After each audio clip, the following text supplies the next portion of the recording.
Afghanistan 2023 world cup के अंदर 15 अक्टूबर 2023 को अफगानिस्तान ने इंग्लैंड को 69 रनों की बड़ी मार्जिन से हराया। ये अफगानिस्तान की वर्ल्ड कप हिस्ट्री की पहली जीत थी इंग्लैंड के against. Afghanistan handed a humiliating 69 runs defeat to England. The first major upset at the ODI Cricket World Cup by defeating defending champions England by 69 runs. बड़ा उलटफेर, विश्व चैंपियन इंग्लैंड की हार वो भी अफगानिस्तान के हाथों। 23 अक्टूबर 2023 को अफगानिस्तान ने पाकिस्तान को 8 विकेट से हराया। 12 साल से हम लोग ट्राई कर रहा था, वो आज हम लोगों को मिल गया, वो खुशी हम लोगों को मिल गया। This is like for World Cup for us, really. This is history.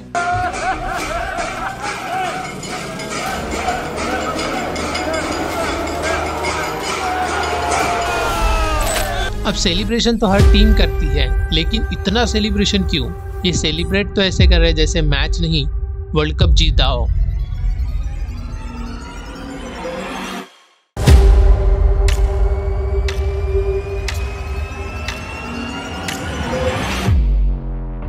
इसके पीछे का रीजन है अक्टूबर 2001, जब तालिबान ने अफगानी प्रेसिडेंट मोहम्मद नजीबुल्लाह के सर पर गोली मार की उनकी हत्या कर दी और उनकी बॉडी को बीच चौराहे पर लटका दिया। और उस टाइम से अफगानिस्तान को अपने कंट्रोल में कर लिया और हर चीज़ को वही रेगुलेट करते थे। और उन्होंने पूरी तरह से क्रिकेट को बैन कर दिया, वुमेंस के राइट्स को बैन कर दिया, जहां वो कॉलेज नहीं जा सकती, यूनिवर्सिटीज़ नहीं जा सकती, कोई स्पोर्ट नहीं खेल सकती, कोई जॉब नहीं कर सकते। और हर चीज़ अब अफगानिस्तान की तालिबान के कंट्रोल में है। अब अफगानिस्तान लोगों की ज़िंदगी अपनी नहीं बल्कि तालिबान की हो गई है। अब 2023 वर्ल्ड कप से पहले की बात करें तो अफगानिस्तान ने आज तक पूरे वर्ल्ड कप हिस्ट्री में बस एक ही मैच जीता था, लेकिन 2023 वर्ल्ड कप के अंदर इन्होंने 4 मैचेस जीतकर सेमीफाइनल के लिए ऑलमोस्ट क्वालिफाई कर लिया। तो वेस्ट इंडीज जैसी टीम जिसने 1975 और 1979 के पहले 2 वर्ल्ड कप जो हुए थे वो जीते थे, उसके बावजूद भी आज वेस्ट इंडीज की टीम कहीं नहीं है बल्कि वर्ल्ड कप के लिए क्वालिफाई भी नहीं करती। तो अफगानिस्तान जिसने अभी तक बस एक ही मैच जीता था, कैसे उसने एक ही वर्ल्ड कप के अंदर दुनिया की बड़ी से बड़ी टीमों को हरा पाई? और डिस्पाइट कि ये चीज़ें उनके देशों में चल रही है, जिसके चलते उनके कुछ प्लेयर्स जैसे राशिद खान, मोहम्मद नबी, ये लोग अफगानिस्तान में नहीं रहते। और क्यों अफगानिस्तान ने आज तक कोई भी इंटरनेशनल क्रिकेट मैच अपने देश के अंदर नहीं खेला है और ना ही वहाँ पर कोई भी इंटरनेशनल लेवल का क्रिकेट ग्राउंड है। तो अफगानिस्तान के प्लेयर्स कहाँ खेलते हैं, उनका ग्राउंड कहाँ है, क्या उनका इतिहास है और आज की कंडीशन क्या है? आज की इस वीडियो में इन सब के बारे में हम डिटेल में बात करने वाले हैं। और मुझे पूरी उम्मीद है कि ये वीडियो हर इंसान के लिए इंस्पिरेशन होगा कि लाइफ में क्या करा जा सकता है डिस्पाइट जब कुछ भी आपके फेवर में ना जा रहा हो।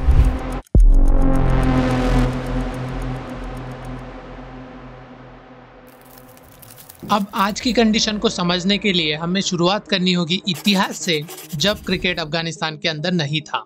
अब 1975 और 1979 का वर्ल्ड कप जो कि वेस्ट इंडीज ने जीता था, उस समय तक क्रिकेट अफगानिस्तान में शुरू भी नहीं हुआ था। जब दूसरा वर्ल्ड कप खत्म होता है 1979 में, अफगानिस्तान में एक वॉर शुरू होती है, सोवियत अफगान वॉर, जो कि चलती है अगले 10 साल। और इस वॉर के चलते अफगान लोग बाकी देशों में जाते हैं एज ए रेफ्यूजी बनकर, जिसमें से ज़्यादातर लोग पाकिस्तान जाते हैं, कुछ लोग ईरान जाते हैं और कुछ लोग इंडिया भी आए। और कहा जाता है कि ये इवेंट मॉडर्न दुनिया का सबसे खतरनाक इवेंट था, क्योंकि इस इवेंट में 50 लाख से ज़्यादा अफगान लोगों की जिंदगियां तबाह हुई थी और इन लोगों को अपना घर छोड़कर दूसरे देशों में एज ए रेफ्यूजी बनकर जाना पड़ा था। और इसे खतरनाक इसीलिए कहा जाता है क्योंकि जिस वक्त ये अपना देश छोड़कर दूसरे देशों में जाते हैं, उसके बाद इनकी जिंदगियों में बस समस्या ही रह जाती है, जहाँ भुखमरी, बीमारी, रहने के लिए जगह नहीं, इलेक्ट्रिसिटी का ना होना, कुछ भी इनकी ज़िंदगी में नहीं बचता है। करंट कंडीशन की बात करें तो ये चीज़ें और भी बदतर है, जिसमें पाकिस्तान का भी हाथ शामिल है, जिसके बारे में हम आगे देखेंगे। अब टाइम आता है 80s का, जब अफगानिस्तानी लोग पाकिस्तान में रहते थे उनके रेफ्यूजी कैंप में। अब इस टाइम तक पाकिस्तान में क्रिकेट काफ़ी फेमस हो चुका था, बल्कि जो तो पहले वर्ल्ड कप के एडिशन है 1975 और 79, इसमें पाकिस्तान ने खेला भी था और इन्हें देखकर अब जो अफगानिस्तान के रेफ्यूजी कैंप में लोग रहते थे उन्होंने वहाँ क्रिकेट खेलना थोड़ा शुरू किया, और जो लोग अफगानिस्तान रेफ्यूजी कैंप में रहते थे उन्होंने पाकिस्तान को देखकर क्रिकेट खेलना वहाँ पर शुरू किया। अब जब 1989 में वॉर ख़त्म होती है उसके बाद कुछ लोग रेफ्यूजी कैंप से अफगानिस्तान वापस जाते हैं। हालांकि पूरे लोग तो कभी भी नहीं जा पाए, लेकिन कुछ लोग जाते हैं और ये क्रिकेट अपने साथ लेकर जाते हैं। और अब इस टाइम से क्रिकेट अफगानिस्तान के अंदर एंटर हुआ और यहाँ से इन्होंने क्रिकेट अपने देश में खेलना शुरू किया। अब क्रिकेट तो खेलना शुरू हुआ, लेकिन उसे ज़्यादा सीरियसली नहीं लिया गया था, क्योंकि अभी तक इन्हें क्रिकेट का ट्रू पोटेंशियल नहीं पता था। अब साल आता है 1992, जब पाकिस्तान पहली बार वर्ल्ड कप जीतता है, जिस टीम को लीड करा था इमरान खान ने। और अब पाकिस्तान की वर्ल्ड कप जीत देखकर अफगानिस्तान रेफ्यूजी कैंप में जो लोग रह रहे थे वो शॉक्ड हो जाते हैं और उन्हें लगता है कि शायद क्रिकेट इनके लिए कुछ बड़ा कर सकता है। शायद क्रिकेट एक स्पोर्ट नहीं बल्कि इनकी जीने की वजह बन सकता है, क्योंकि 1989 में वॉर ख़त्म होने के बाद भी यहाँ पर अभी भी टेररिज्म चल ही रहा था। तो अब क्रिकेट के जो पैशनेट लोग थे वो अफगानिस्तान में क्रिकेट खेलना शुरू करते हैं और अगले 3 सालों तक इतने लोग हो जाते हैं कि जो एक बोर्ड बना सकते हैं। और 1995 में जाकर अफगानिस्तान क्रिकेट फेडरेशन की शुरुआत होती है, जिसे आज अफगानिस्तान क्रिकेट बोर्ड कहा जाता है। इस बोर्ड की शुरुआत किस मुश्किल कंडीशंस के अंदर हुई है उसके बारे में भी हम वीडियो में आगे बात करेंगे। अब 1995 में बोर्ड की शुरुआत हुई, जब उसका सेलिब्रेशन चल ही रहा था, ये सोचकर कि शायद क्रिकेट इनकी समस्याओं का हल बनेगा। लेकिन 27 सितंबर 1996 को अफगानी प्रेसिडेंट मोहम्मद नजीमुल्लाह की सर पर गोली मारकर हत्या कर दी जाती है। उनकी पूरी बॉडी पर घाव होते हैं और मुंह में सिगरेट डालकर उन्हें बीच चौराहे पर काबुल यानी अफगानिस्तान की कैपिटल पे लटकाया जाता है। और अब पूरे अफगानिस्तान को तालिबान अपने कंट्रोल में कर लेता है और अपना एक रिलीजियस लॉ लागू करता है जिसे हर अफगानी को फॉलो करना होगा। जो भी इस लॉ के अगेंस्ट जाएगा उसकी सीधी मौत थी। और अब ये पूरे स्पोर्ट्स को बैन कर देते हैं, स्कूल्स को बैन करते हैं, यूनिवर्सिटीज़ को बैन करते हैं। वुमेंस के लिए तो सबसे स्ट्रिक्ट रूल्स होते हैं, ना तो वो कोई एजुकेशन ले सकती है ना कहीं जॉब्स कर सकते हैं। और साथ ही में इन्होंने क्रिकेट को भी बैन करा। तो अब अगले 5 सालों तक अफगानिस्तान के अंदर टेरर ही होता है। लोगों की ज़िंदगी अपनी न रहकर तालिबान की हो गई है। अब यहाँ पर आए दिन वॉर्स होते हैं। जिन लोगों ने इनके लॉ को फॉलो नहीं करा उनकी हत्या कर दी जाती है और पूरा केओस होता है कंट्री के अंदर। अब तालिबान के जो लीडर्स थे उनमें कुछ लोग ऐसे थे जो रेफ्यूजी कैंप के अंदर ग्रो हुए थे, तो उन्होंने पाकिस्तान को क्रिकेट खेलते हुए देखा था और इनमें से कुछ लोगों ने वहाँ पर क्रिकेट भी खेला था। तो इन्होंने क्रिकेट के बारे में थोड़ा जाना था पहले। तो अब ये लोग आगे जाकर यानी 2000 में क्रिकेट से बैन हटाते हैं और टीम को क्रिकेट खेलने की परमिशन दी जाती है और जो बोर्ड बंद हुआ था उसे फिर से शुरू करा जाता है। तो अब क्रिकेट फिर से अफगानिस्तान के अंदर शुरू होता है और अगले साल यानी 2001 में आईसीसी अफगानिस्तान को अफिलिएट मेंबर का स्टेटस देती है। ये स्टेटस ऐसे होता है कि अब आईसीसी रिकॉग्नाइज करती है अफगानिस्तान को एक क्रिकेट प्लेइंग नेशन के तौर पर। लेकिन अब टाइम आता है 9 सितंबर 2001 यानी 9/11, जब अलकायदा का leader Osama bin Laden America के ऊपर सबसे बड़ा हमला कराता है, जहां पर उसने अमेरिका में वर्ल्ड ट्रेड सेंटर के ऊपर अटैक कराया, जिसमें 3000 से ज्यादा बेगुनाह लोग मारे गए और 6000 से ज्यादा लोग जख्मी हुए हैं। और ये अमेरिका के ऊपर होने वाला अब तक के इतिहास का सबसे बड़ा अटैक था, जिसने पूरे अमेरिका को हिला दिया था। और अब जैसे ही अमेरिका को पता चलता है कि ये अटैक ओसामा बिन लादेन ने कराया है, तो जिसके चलते वो तालिबान गवर्नमेंट से बात करती है कि अलकायदा की लीडर ओसामा बिन लादेन को अमेरिका को सौंप दिया जाए, लेकिन ये ऐसा करने से इनकार कर देते हैं। तो जिसके चलते अगले ही महीने 7 अक्टूबर 2001 को अमेरिका अपनी फोर्सेस अफगानिस्तान के अंदर भेजती है, जिसके साथ बाकी देशों की फोर्सेस भी होती है, यूके, जर्मनी, फ्रांस, कनाडा। ये सब अफगानिस्तान में अलकायदा से लड़ने और ओसामा बिन लादेन को मारने जाते हैं और इसके साथ ही ये तालिबान से भी लड़ने वाले थे। और अब अमेरिका का मिशन शुरू होता है, मिशन ओसामा बिन लादेन।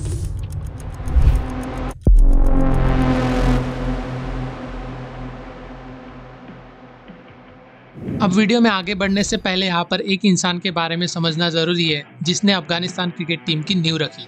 उसका नाम है ताज मलिक। जब क्रिकेट बोर्ड की शुरुआत होनी थी उस समय पर ताज मलिक ने पूरे रेफ्यूजी कैंप में घूमकर हर घर घर जाकर प्लेयर्स को रिक्रूट करना शुरू किया ताकि टीम बनाई जाए। इनिशियली तो इन्हें ज़्यादा प्लेयर्स नहीं मिले क्योंकि ताज मलिक चाहते थे कि अफगानिस्तान के लोग रेफ्यूजी कैंप से निकलकर काबुल के अंदर, जो कि अफगानिस्तान में है, वहाँ जाकर क्रिकेट खेले, वहाँ प्रैक्टिस करें ताकि इनकी अपनी टीम बनाई जा सके। अब जब इनिशियली क्रिकेट बोर्ड की शुरुआत करनी थी, उस समय ताज मलिक अफगानिस्तान ओलंपिक कमेटी के पास जाते हैं रिक्वेस्ट लेकर बोर्ड की शुरुआत करने के लिए, लेकिन बोर्ड वाले मना कर देते हैं ये कहकर कि ये पाकिस्तान का गेम है।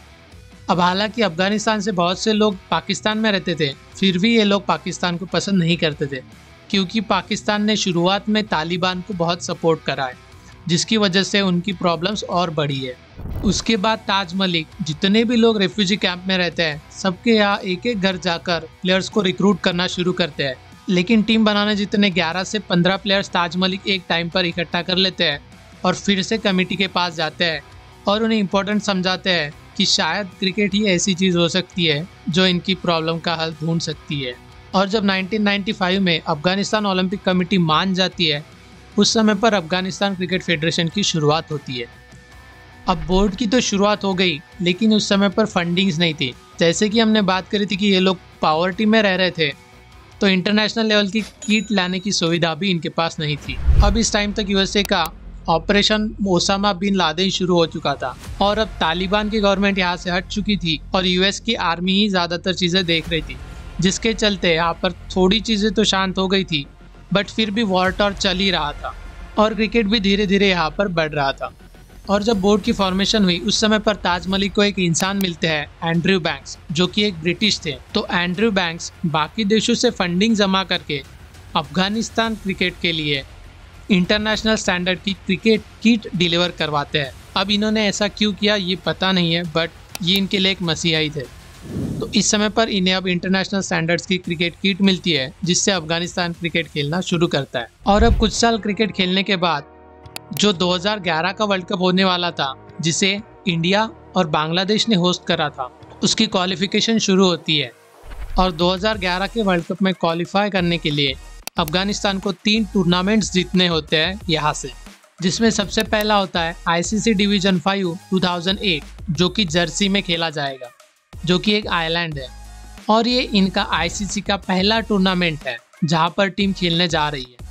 तो टीम जर्सी पहुँचती है। ये अफगानिस्तान का पहला ICC टूर्नामेंट होने के बावजूद ये अच्छा प्रदर्शन करते हुए 2 मैच जीतकर फाइनल पहुँच जाते हैं, जहाँ पर इनका फाइनल मैच होता है जर्सी के साथ। और ये जर्सी की टीम को पूरे 50 ओवर भी नहीं खेलने देती और 80 रनों पर ही जर्सी की पूरी टीम ऑल आउट हो जाती है। और अब इन्हें लग रहा था कि शायद मैच बहुत आसानी से जीत सकते हैं, क्योंकि सिर्फ 81 रन्स लग रहे थे 50 ओवर के अंदर। लेकिन ऐसा नहीं होता और 42 रन्स पे अफगानिस्तान की 8 विकेटें चली जाती है। अब इस समय पर एक प्लेयर्स आता है जिसने अपने पूरे इंटरनेशनल करियर में बस 2 ही मैच खेले हैं, लेकिन ये अफगानिस्तान को पहली बार ICC टूर्नामेंट में जीत दिलाता है। जिसने अपने पूरे इंटरनेशनल करियर में बस 2 ही मैचेस खेले हैं, लेकिन ये अफगानिस्तान को पहला इंटरनेशनल टूर्नामेंट जीता देता है। हस्ती गुल।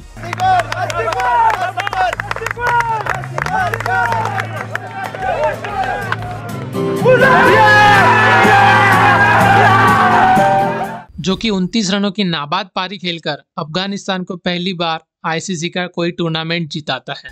और ये टूर्नामेंट जीतने के बाद पूरे अफगानिस्तान में खुशी का माहौल होता है।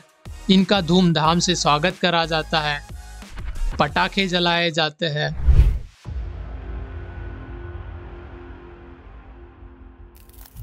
अब 2008 में अफगानिस्तान में US आर्मी थी, तो इनकी आए दिन तालिबान से, अलकायदा से वॉर होते रहते थे। लेकिन अब यहाँ पर धीरे धीरे कंडीशन इम्प्रूव होने लगी थी। वुमेंस क्रिकेट टीम बनने लगी थी, वुमेंस के लिए एम्प्लॉयमेंट बढ़ने लगा था। सब स्कूल, कॉलेजेस, स्पोर्ट्स, सारी चीज़ें पहले जैसी शुरू हुई थी और लोगों की ज़िंदगियाँ थोड़ी आसान होनी शुरू हो रही थी। और अब अफगानिस्तान टीम को वर्ल्ड कप के लिए क्वालिफाई करने में 2 और टूर्नामेंट्स जीतने थे, जिसमें अब अगला टूर्नामेंट होता है तंजानिया में डिवीज़न 4, जिसको भी अफगानिस्तान जीत लेता है और एक स्टेप और क्लोज आ जाता है वर्ल्ड कप खेलने के लिए। लेकिन इस टूर्नामेंट से पहले कुछ स्ट्रेंज होता है, जो कि टीम के मेंटर थे जिन्होंने टीम को फॉर्म करा था, ताज मलिक, उन्हें हटाकर एक नया कोच लाया जाता है, कबीर खान। अब कहा जाता है कि इसमें कुछ प्लेयर्स का भी हाथ था, क्योंकि ये लोग चाह रहे थे कि कोई प्रोफेशनल कोच लाया जाए जिसे क्रिकेट की और ज़्यादा समझ हो। अब ताज मलिक को क्रिकेट के बारे में सब कुछ पता था, लेकिन वो एक प्रोफेशनल लेवल पर नहीं खेले थे, जिसके चलते पाकिस्तान के कबीर खान को टीम का नया कोच बनाया जाता है। और इसके पीछे एक रीज़न और भी होता है, जैसे इन्होंने बताया है। The Afghan people don't want Afghan person, but then one Pakistani person, Indian, another person, he say bad words, the Afghan people, oh. और अब अगला टूर्नामेंट होता है 2009 में, और ये 2009 वर्ल्ड कप क्वालिफायर खेलने जाते हैं, जिस टूर्नामेंट का रूल होता है कि जो भी 4 टॉप टीमें यहाँ पर फिनिश करेगी वो वर्ल्ड कप के लिए क्वालिफाई करेगी। और इस टूर्नामेंट में अफगानिस्तान टॉप 4 में फिनिश नहीं कर पाता और इनका वर्ल्ड कप खेलने का सपना अधूरा रह जाता है, जो कि था 2011 का ICC ODI वर्ल्ड कप, जिसे भारत ने जीता। हालांकि ये वर्ल्ड कप के लिए क्वालिफाई तो नहीं कर पाए, लेकिन टीम का डेडिकेशन, हार्डवर्क देखकर अफगानिस्तान को 4 सालों के लिए ODI स्टेटस दिया जाता है, जिसका मतलब है कि टीम अब आने वाले अगले 4 सालों तक ODI मैचेस खेल सकती है इंटरनेशनल लेवल पर। तो ये उनके लिए खुशी का मौका ही होता है। और अब अगला जो वर्ल्ड कप होने वाला था 2010 का ICC T20 वर्ल्ड कप, तो जो 2010 T20 वर्ल्ड कप के लिए क्वालिफायर मैचेस थे उसे अफगानिस्तान जीत लेता है और पहली बार वर्ल्ड कप के लिए क्वालिफाई करता है, जो कि वर्ल्ड कप होस्ट करा था वेस्ट इंडीज़ ने। अब 2010 के T20 वर्ल्ड कप के अंदर अफगानिस्तान का पहला मैच होता है इंडिया के साथ, जो कि ये हार जाते हैं, और दूसरा मैच होता है साउथ अफ्रीका के साथ, ये भी मैच ये हार जाते हैं। लेकिन इनका ये पहला वर्ल्ड कप होता है जहाँ पर इन्होंने क्वालिफाई करा और इंटरनेशनल लेवल पर कम्पीट करा है। हालांकि ये कोई भी मैच इस वर्ल्ड कप में नहीं जीत पाते, लेकिन इनका पार्टिसिपेट करना ही इनके लिए बहुत बड़ी बात थी। और इस टाइम पर अब ताज मलिक को वापस फिर से अफगानिस्तान का असिस्टेंट कोच बनाया जाता है, जो कि टीम के लिए एक बहुत खुशी की बात होती है। और अब इनके वापस कोच बनने के बाद अफगानिस्तान अपना मिशन बनाती है 2015 वर्ल्ड कप का, जिसकी क्वालिफिकेशन करने की तैयारी में ये लोग लग जाते हैं। और आने वाले अगले 4 सालों तक अफगानिस्तान क्रिकेट की अच्छी ग्रोथ होती है, क्योंकि इस टाइम पर माहौल अफगानिस्तान के अंदर थोड़ा शांत होता है। और इनको जो 4 सालों का ODI स्टेटस मिला था 2013 तक, वो एक्सपायर होने वाला था, लेकिन टीम का अच्छा प्रदर्शन और हार्डवर्क देखते हुए इनको अब ICC की तरफ से एसोसिएट मेंबर का स्टेटस दिया जाता है, जो कि दूसरा स्टेटस है ICC की तरफ से। टेस्ट क्रिकेट को छोड़कर सारी फैसिलिटीज़ अब अफगानिस्तान क्रिकेट को मिलने वाली थी, और फंडिंग में भी इंक्रीमेंट होकर $8,50,000 की फंडिंग मिलने वाली थी अफगानिस्तान क्रिकेट की ओवरऑल डेवलपमेंट के लिए। अब जैसे कि हमने वीडियो में पहले बात करी थी कि US आर्मी का मिशन था ओसामा बिन लादेन को ढूंढना, तो अब ये 2 मई 2011 को ओसामा बिन लादेन को ढूंढ लेते हैं पाकिस्तान के अंदर, और ओसामा बिन लादेन मारा जाता है और यहाँ पर इनका मिशन पूरा होता है। अब ये अमेरिका के लिए तो अच्छी बात थी, लेकिन इसके साथ फिर से अफगानिस्तान के ऊपर खतरा मंडराना शुरू हुआ था, जो इनके लिए आगे जाके मुश्किलें पैदा करेगा। क्योंकि अब ओसामा बिन लादेन को मारने के बाद US आर्मी और बाकी देशों की आर्मी कुछ सालों तक वहाँ पे रहती है, लेकिन उसके बाद सवाल उठते हैं कि यहाँ रहने का मतलब क्या है। जब इनका मिशन पूरा हो गया है तो क्यों यहाँ रह रहे हैं, जिसके चलते अब ये आर्मी और बाकी भी देश यहाँ से धीरे धीरे रिट्रीव करना शुरू करते हैं, और ये आर्मी अफगानिस्तान की आर्मी को ट्रेनिंग देना शुरू करती है ताकि ये उनके साथ लड़ सके। और अब अफगानिस्तान के अंदर 2010 में पहली बार वुमेन्स की क्रिकेट टीम भी बन जाती है, और ये 2012 में जाकर अपना पहला इंटरनेशनल मैच खेलती है तजाकिस्तान के साथ। लेकिन 4 सालों के अंदर ही यानी 2014 को वुमेन्स टीम को फिर से बंद करा जाता है तालिबान की डर की वजह से, क्योंकि तालिबान के रूल्स के अंदर स्ट्रिक्टली फॉरबिडन है कि वुमेन्स को किसी भी तरह का स्पोर्ट खेलना, क्योंकि जो लॉ तालिबान ने बनाया है उसके अंदर उन्होंने वुमेन्स के सारे राइट्स को बैन कर रखा है। तो तालिबान की डर की वजह से Afghanistan board women's cricket team को अबेंडन करता है 2014 में। अब 2015 में ICC ODI cricket world cup होने वाला था, जिसके लिए अफगानिस्तान क्वालिफाई कर लेता है, और ये अफगानिस्तान क्रिकेट के लिए बहुत खुशी का मौका होता है, क्योंकि उन्होंने पहली बार ODI वर्ल्ड कप के लिए क्वालिफाई करा था। हालांकि पूरी टूर्नामेंट में अफगानिस्तान बस एक ही मैच जीत पाता है, लेकिन पूरी दुनिया इनकी फ़ैन हो जाती है, क्योंकि जिस माहौल के अंदर, जिस कंडीशंस के अंदर इस टीम की ग्रोथ हुई है, वो शायद ही अफगानिस्तान के अलावा कोई कर पाता। जिस डेडिकेशन के साथ ये लोग खेलते हैं, शायद ही कोई देश खेलता हो।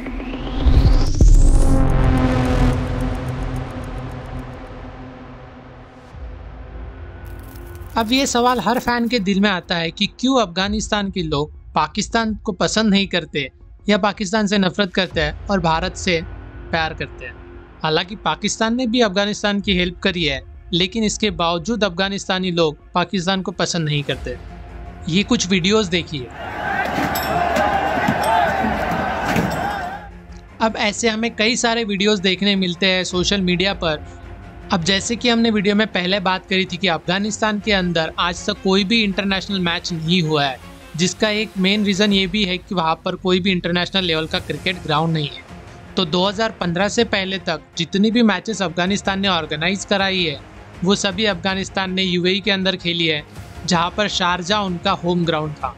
अब वार की सिचुएशन की वजह से अफगानिस्तान के अंदर कोई मैचेस नहीं हो पाती, तो अफगानिस्तान की क्रिकेट टीम दूसरे देशों में ही अपनी मैचेस ऑर्गेनाइज कराती है। तो अफगानिस्तान क्रिकेट बोर्ड को पता था कि इंडिया अफगानिस्तान की हमेशा से मदद करता है और इंडिया एक सबसे अच्छी जगह है जहां पर इनकी टीम की ग्रोथ बहुत तेज़ी से और बहुत अच्छे से हो सकती है, जिसके चलते 2015 को अफगानिस्तान क्रिकेट बोर्ड और बीसीसीआई के बीच में एक डील होती है, जिसके बाद बीसीसीआई ग्रेटर नोएडा का स्टेडियम अफगानिस्तान को देता है, जहां पर वो प्रैक्टिस करेंगे, मैचेस खेलेंगे और बाकी देशों के साथ अपनी बायलैटरल सीरीज यहाँ पर ऑर्गेनाइज करा सकते हैं। अब यहाँ से अफगानिस्तान क्रिकेट की ग्रोथ में बहुत ज़्यादा तेज़ी आती है, क्योंकि अब इन्हें वो सारी फैसिलिटीज़ मिलती है जो कि इंटरनेशनल स्टैंडर्ड की है, जिसमें कोचिंग स्टाफ हो गए, सपोर्ट स्टाफ हो गए, मेंटर हो गए, बैटिंग कोच, बॉलिंग कोच, अच्छी ग्राउंड, अच्छा इन्वायरमेंट, हर वो चीज़ अफगानिस्तान को अब मिलनी शुरू होती है जिससे कि क्रिकेट की ग्रोथ तेज़ी से हो सके। और अब अगले 2 सालों तक अफगानिस्तान क्रिकेट में और ज़्यादा ग्रोथ होती है और 2017 में अफगानिस्तान को आईसीसी का फुल मेंबर का स्टेटस दिया जाता है। अब इससे पहले आईसीसी की 3 कैटेगरीज होती थी, जिसमें सबसे पहले था अफिलिएट स्टेटस, जिसमें देश को रिकॉग्नाइज करा जाता कि यहाँ पे क्रिकेट खेलना शुरू हुआ है।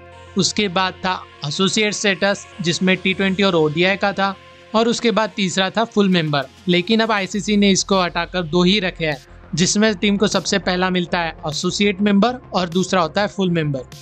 और 2017 में फुल मेंबर बनने के बाद अफगानिस्तान क्रिकेट बोर्ड बीसीसीआई को रिक्वेस्ट करता है कि थोड़ा ज़्यादा फैसिलिटी वाला ग्राउंड दिया जाए, जिसके चलते फिर Rajiv Gandhi international cricket stadium Dehradun को अफगानिस्तान को दिया जाता है।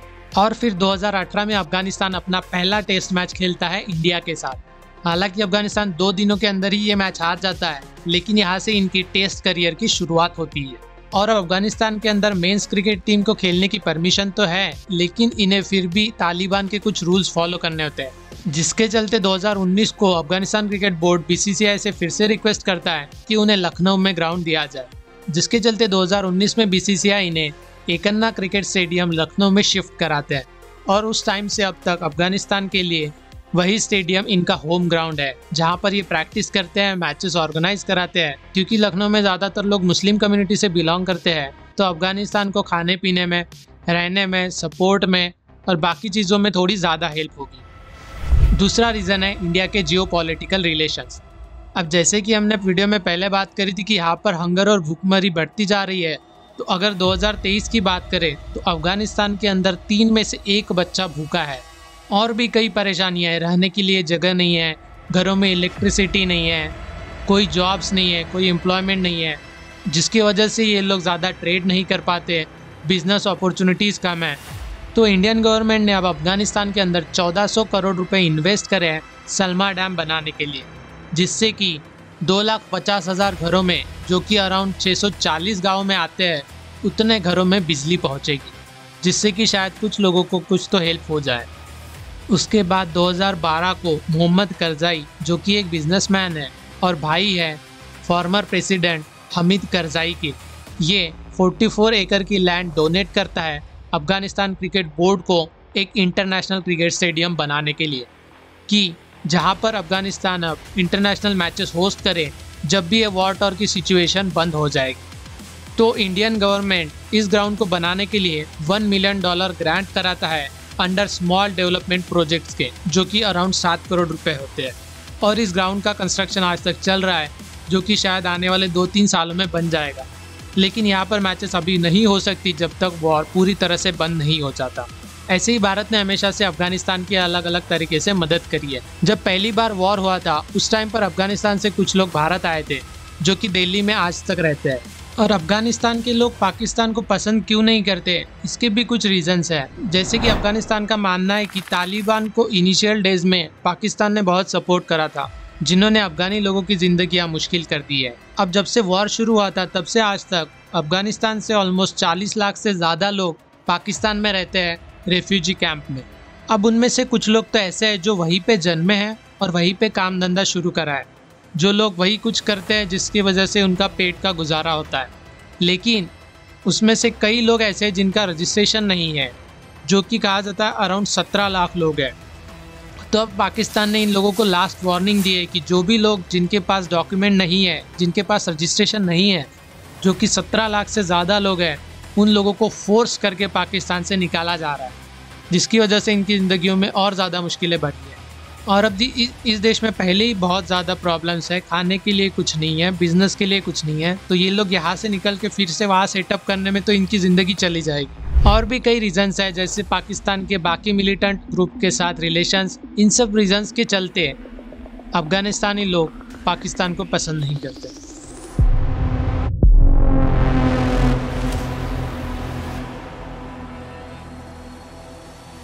और अब क्रिकेट टीम पे वापस आए तो 2019 वर्ल्ड कप के लिए अफगानिस्तान क्रिकेट टीम क्वालिफाई करती है, लेकिन 2019 का वर्ल्ड कप अफगानिस्तान के लिए सबसे वर्स्ट टूर्नामेंट होता है, जहां पर ये पूरी टूर्नामेंट में एक भी मैच नहीं जीत पाते, जिसमें ये ऑस्ट्रेलिया से 7 विकेट से हारते हैं, श्रीलंका से 34 रनों से हारते हैं, न्यूजीलैंड से 7 विकेट से हारते हैं, साउथ अफ्रीका से 9 विकेट से हारते हैं, इंग्लैंड से 150 रन, इंडिया से 11 रन, बांग्लादेश से 62 रन, पाकिस्तान से 3 विकेट से और वेस्ट इंडीज से 23 रनों से।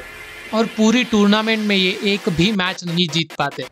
इसके पीछे वैसे तो कई रीजंस हैं, जैसे कि हमने बात करी थी कि अब यूएस आर्मी और बाकी देशों की आर्मी अफगानिस्तान से विड्रॉ कर रही है, तो तालिबान धीरे धीरे वहाँ पर कब्जा करने के लिए फिर से तैयार हो रहा था। जो भी संगठन अलग हो चुके थे इतने सालों में, जब तक यूएस आर्मी अफगानिस्तान के अंदर थी, वो सब अब जुड़ रहे थे। और अब अगस्त 2021 तक सभी देश अपनी आर्मी को अफगानिस्तान से विड्रॉ कर लेते हैं और 15 अगस्त 2021 को तालिबान फिर से अफगानिस्तान के अंदर अपना कंट्रोल बना लेता है। और उस समय के प्रेसिडेंट अशरफ गनी 15 अगस्त 2021 को अपने फैमिली को लेकर अफगानिस्तान छोड़कर यूएई चले जाते हैं। और ये भी कहा जाता है कि इन्होंने $169 मिलियन अपने साथ लेकर गए और ये वहाँ जाकर स्टेटमेंट देते हैं कि मेरा अफगानिस्तान रहकर भी कुछ नहीं होता, मैं नहीं चाहता कि जो चीज़ें पहले प्रेसिडेंट के साथ हुई वही चीज़ें और भी दोहराई जाए, इससे किसी सिचुएशन का हल नहीं निकलेगा।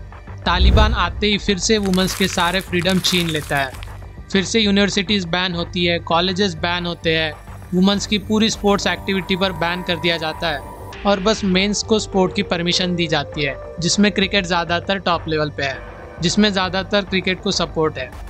और इन्हीं सब रीजंस के चलते कुछ प्लेयर्स जैसे कि राशिद खान हो गए, मोहम्मद नबी हो गए, ये प्लेयर्स आज भी यूएई के अंदर रहते हैं और वहीं से अपनी सारी मैचेस खेलते हैं और वहीं से ट्रैवल्स करते हैं।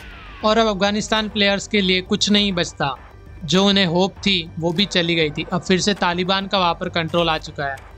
तो अब जब अगला वर्ल्ड कप होता है, जब अगली आने वाली मैचेस होती है, तो इन सभी प्लेयर्स को पता होता है कि इनके पास ना कुछ पाने के लिए ना कुछ खोने के लिए, बस ये मैच ही है जहाँ पर ये खेल सकते हैं और जीत कर शायद कुछ देशों का ध्यान अपनी ओर खींच सकते हैं।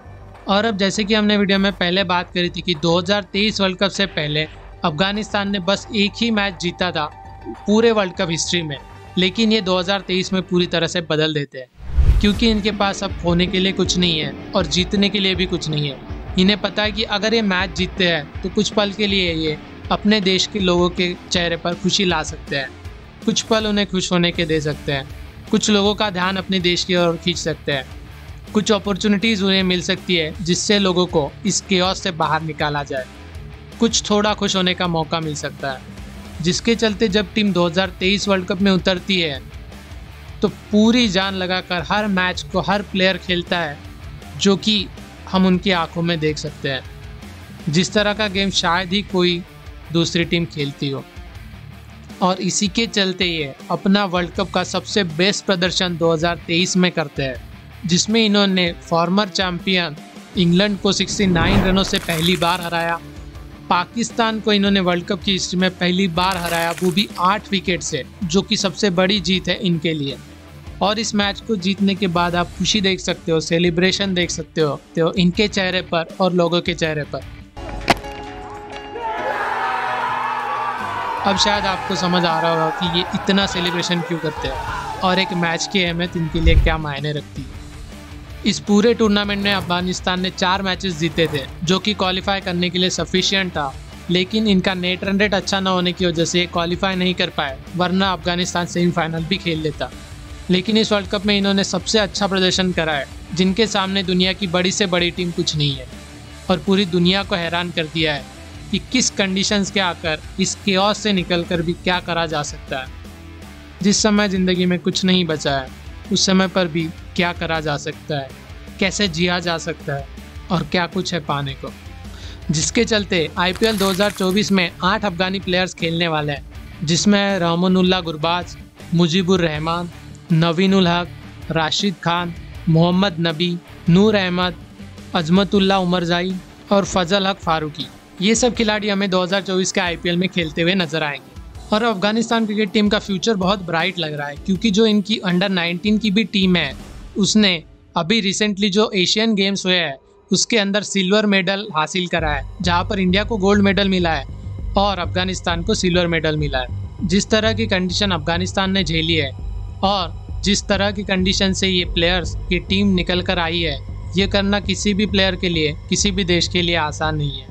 मैं यही होप करता हूँ कि वॉर टॉर की सिचुएशंस ओवर हो जाए और अफगानिस्तान लोगों को उनका फ्रीडम मिले, इस टीम को अपना फ्रीडम मिले और ये टीम पूरी दुनिया में अपना नाम रोशन करे। मैं यही होप करता हूँ। वीडियो देखने के लिए धन्यवाद। मिलते हैं अगले वीडियो में। नमस्ते।